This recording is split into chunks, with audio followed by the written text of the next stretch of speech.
Hello and welcome EFS 2 classes के YouTube channel में आप सभी का स्वागत है।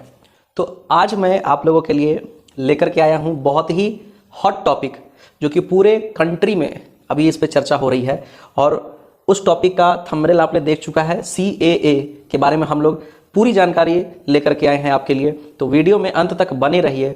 और अगर अभी तक आपने हमारे चैनल को सब्सक्राइब नहीं किया है तो जल्दी से सब्सक्राइब बटन दबा दीजिए। तो चलिए बिना देर किए हुए हम लोग शुरू करते हैं हमारे आज का टॉपिक CAA। तो CAA क्या है? तो CAA का अगर फुल फॉर्म बात करें तो citizen amendment act. Citizen amendment act के बारे में हम लोग आज पूरा वीडियो डेडिकेटेड रहेगा आज का। तो क्या क्या है आज के इस वीडियो में? तो सबसे पहला क्वेश्चन है कि CAA है क्या? What is CAA? तो it is a law which gives citizenship to those people who belong to minor religions in Pakistan, Afghanistan and Bangladesh. यानी CAA एक ऐसा कानून है, बनाया गया है भारत में संविधान को संशोधन करके, जिसके थ्रू पाकिस्तान में, अफगानिस्तान में और बांग्लादेश में वहाँ के जो माइनॉरिटीज रिलीजन हैं, यानी अल्पसंख्यक जिनकी संख्या वहाँ कम है, उनको भारत में नागरिकता दी जाएगी। जो वहाँ पे माइनॉरिटी हैं, भारत के सिटीजन्स का इससे कोई लेना देना नहीं है। इसलिए माइंड में इस बात को हमेशा सेट रखना है कि ये एक्ट पूरी तरह से पाकिस्तान, बांग्लादेश और अफगानिस्तान में रह रहे माइनॉरिटीज के लिए है। तो अगला सवाल आता है कि विच रिलीजन्स आर इंक्लूडेड।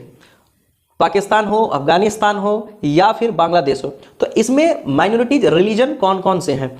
तो इसमें माइनॉरिटीज रिलीजन है हिंदू, वहाँ हिंदुओं की संख्या कम है। वहाँ माइनॉरिटीज में बौद्ध धर्म के लोग आते हैं, वहाँ माइनॉरिटीज में सिख धर्म के लोग आते हैं, वहाँ माइनॉरिटीज में जैन धर्म के लोग आते हैं, पारसीज आते हैं और क्रिश्चियंस आते हैं। ये केवल पाकिस्तान, अफगानिस्तान और बांग्लादेश की बात हो रही है। वहाँ पे ये 6 धर्म के लोग हैं जो कि माइनॉरिटीज में आते हैं। अब वहाँ पे इनको बहुत सारी समस्याएं फेस करनी पड़ती है। मेजोरिटीज जो है किसी तरीके से प्रॉब्लम क्रिएट करते हैं। जिस धर्म के भी लोग हैं, जो भी मेजोरिटीज में वहाँ आते हैं, वो लोग इनके लिए समस्या क्रिएट करते हैं। तो इनके पास एकमात्र ऑप्शन बचता है नज़दीक में, वो है अपना भारत। तो भारत में आए और भारत सरकार इनको नागरिकता देगी, ऐसा ये कानून है। तो अब अगला क्वेश्चन अराइज होता है कि वाई नॉट मुस्लिम्स। तो 6 धर्मों में हम लोगों ने देखा कि हिंदूज को शामिल किया गया, क्रिश्चियंस हैं, बौद्ध हैं, जैन हैं, पारसीज हैं, सिख हैं। तो ये 6 धर्म के लोग हैं, लेकिन मुस्लिम कम्युनिटी को क्यों नहीं शामिल किया गया?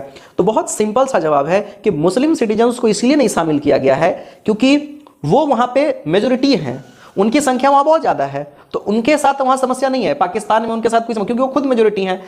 और अगर आपने हिस्ट्री पढ़ा होगा, सिविक्स पढ़ा होगा, तो उसमें बहुत सारी चीज़ें बताई गई होंगी कि जहाँ मेजोरिटीज़ का नंबर ज़्यादा होता है तो उनके अकॉर्डिंग चीज़ें चलती हैं। ये पूरे विश्व में ऐसा होता रहा है। तो वहाँ भी उनके अकॉर्डिंग चीज़ें चलती हैं, वो उनको परेशान करते हैं। माइनॉरिटीज़ का अधिकारों का वहाँ ध्यान नहीं रखा जाता है, मजबूरन वो वहाँ से यहाँ जाते हैं। पर मेजोरिटीज़ को वहाँ कोई समस्या नहीं है। और मेजोरिटीज़ को भारत शरण अगर देने लगे तो पूरा पाकिस्तान आ जाए, पूरा अफगानिस्तान आ जाएगा, पूरा बांग्लादेश आ जाएगा। बहुत सारे कारण हैं ऐसा करने के। तो इसलिए मुस्लिम्स को इंक्लूड नहीं किया गया है इसमें, क्योंकि वहाँ मेजोरिटी है, उनको वहाँ कोई दिक्कत नहीं है। तो अब अगला सवाल आता है कि will any Muslim citizen of India be affected. तो सवाल यह है कि क्या इस कानून से, जो CAA कानून है, इससे भारत में रह रहे मुस्लिम कम्युनिटी को क्या कोई प्रॉब्लम है? तो जवाब है नहीं। भारत में रह रहे मुस्लिम हो, हिंदू हो या किसी भी कम्युनिटी के लोग हो, भारत के लोगों के लिए ये कानून है ही नहीं। ये कानून पूरी तरह से अफगानिस्तान, बांग्लादेश और आपका पाकिस्तान में रह रहे माइनॉरिटीज के लिए है। भारत के लोगों का इसे कोई लेना देना नहीं है। भारत के लोगों का चाहे किसी भी धर्म के हो, उनको यहाँ के बारे में चिंता करने की आवश्यकता नहीं है। इस कानून में कहीं पे भारत के लोगों के लिए किसी तरीके का प्रावधान है, ऐसा कुछ नहीं लिखा गया है। तो अब अगला सवाल ये आता है कि why Muslim communities India opposing this act. जब ये कहा गया कि माइनॉरिटीज को, दूसरे देशों के माइनॉरिटीज को हम नागरिकता देंगे, मेजोरिटी को नहीं देंगे, तो अब यहाँ के लोगों को कहा गया कि आपको कोई समस्या नहीं है, किसी भी धर्म के हो। जो आप भारतीय हैं तो भारत के बनने में हर धर्म के लोगों का उतना ही योगदान रहा है कहीं ना कहीं, तो आपका बराबर का अधिकार है। तो भारत के लोगों को इससे डरने की कोई आवश्यकता नहीं है। सवाल है फिर क्यों लोग अपोज कर रहे हैं? तो अपोज करने के पीछे का कारण है because they might have to produce proof for being Indian which they feel unfair for them. यानी हो सकता है किसी परिस्थिति में ऐसा उनको लगता है ये डर बनाया गया है, पॉलिटिकली ये डर बनाया गया है लोगों के बीच में। इसे डरने की कोई बात नहीं है, लेकिन लोगों को बनाया जाता है, भड़काया जाता है, और जो लोग चीज़ों को नहीं समझ पाते हैं वो लोग इसको समझ लेते हैं कि उनके अगेंस्ट में ही है पूरा, पर उनको भड़काया गया, निगेटिव बातें बोली गई, जिसकी वजह से लोगों ने अपोज करना शुरू कर दिया। उनको लग रहा था कि उनके साथ एक अन्याय हो रहा है भारत के अंदर में ही, कि वो भारत के नागरिक हैं, लेकिन इसके लिए उनको प्रूफ देना होगा।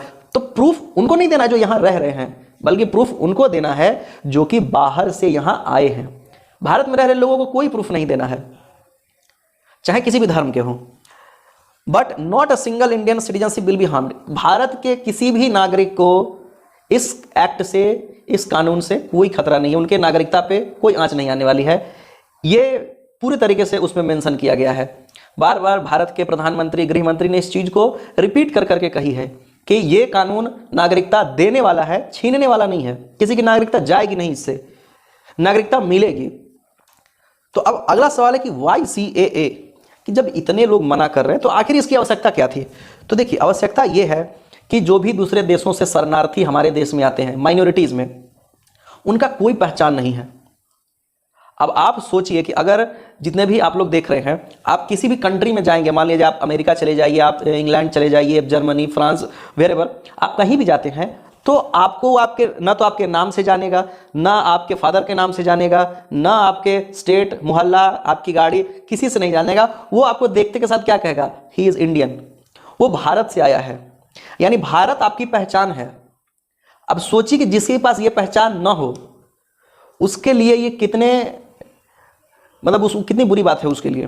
तो उनको सम्मान देने के लिए कि सबके पास अपना पहचान हो, जितने भी माइनॉरिटी हैं उनके पास अपना पहचान होना चाहिए, तो भारत के सरकार ने ऐसी योजना बनाई, कानून बनाया, जिससे उनको इसमें शामिल किया जा सके, उनको भारत की नागरिकता दी जा सके। तो कहीं से ये नागरिकता छीनने वाला कानून है, नागरिकता देने वाला कानून है। लोगों को डर है, तो डरने की प्रॉब्लम केवल वहाँ है जहाँ लैक ऑफ अंडरस्टैंडिंग होती है। अगर आप चीज़ों को समझें सही तरीके से तो शायद आपको समस्या ना हो। इससे बहुत जगह पे हम लोग को प्रूफ देना पड़ता है। आप धर्म, बिना धर्म को देखे हुए आप गाड़ी चलाते हैं, आपको लाइसेंस दिखाना है, प्रूफ है वो कि आपने बनवा, भले ही आपको बड़ी अच्छे से गाड़ी चलानी आती है, पर आप आर्ग्यू नहीं कर सकते कि मैं तो बहुत अच्छे से गाड़ी चला रहा हूँ, तो मुझे लाइसेंस की दिखाने का क्या जरूरत। तो ऐसा नहीं है। आप कहीं भी जाते हैं, आप गाड़ी में जाते हैं, आपको टिकट दिखाना पड़ता है, प्लेन में जाते हैं, आपको टिकट दिखाना पड़ता है, आप किसी जो है पार्क, जू, किसी भी टूरिज्म वाले प्लेस पे जाते हैं, आपको टिकट लेके जो है अगर चेकिंग हुई तो दिखाना पड़ता है। तो हम वहाँ कहीं इशू नहीं करते हैं क्रिएट, उसके लिए कोई प्रॉब्लम नहीं है। तो यहाँ पे, अब यहाँ पे अनफेयर एक ही चीज़ है कि आप केवल मुस्लिम कम्युनिटी के होंगे तभी आपको ऐसा कहा जाएगा। तो इसलिए इसे डरने की आवश्यकता नहीं है। जागरूक बनिए। देश में हर नागरिक का इंपॉर्टेंस उतना ही है, चाहे किसी भी धर्म के लोग हों, सब समान रूप से देश को आगे बढ़ाने में लगे हुए हैं। तो इसलिए CAA का कानून नागरिकता छीनने वाला नहीं, नागरिकता देने वाला कानून है। तो CA से जुड़ी हुई और भी अगर आप कुछ सजेशंस देना चाहते हैं, कुछ बातें कहना चाहते हैं, तो हमें जरूर कमेंट करके बताइए। और तब तक के लिए धन्यवाद। मिलते हैं अगले नए